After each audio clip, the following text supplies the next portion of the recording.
So suppose you've got some region inside of which, and on the boundary, Laplace's equation is satisfied.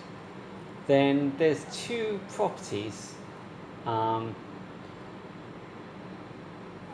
this region has concerning the boundary.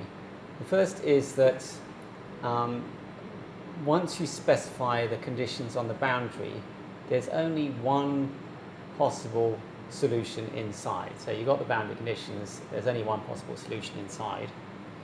And the second is that the maximum or minimum in this region will always lie on the boundary.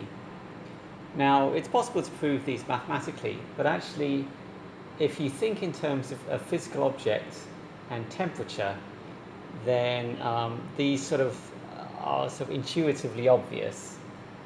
The reason for this is that temperature obeys, if I got temperature T, obeys the diffusion equation, or something like the diffusion equation, where this is called the thermal diffusivity, and it looks like this. And after a long time, the temperature doesn't change. Once it's reached equilibrium, the temperature doesn't change, so we've got this equals to 0. So basically we end up with Laplace's equation for the temperature. So this is really saying that if we have we know the temperature on the boundary of some object, then there's only one possible distribution of temperature that the object will settle down to.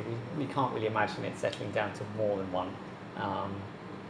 And similarly, the same sort of thinking, if this region here is say at 100 degrees or something, and this region here is 10 degrees, we can't really imagine, it seems ridiculous or physically impossible, to get a region hotter than 100 degrees anywhere inside the object, or lower than 10 degrees inside the object. So there's a sort of intuitive reason why these two properties are true.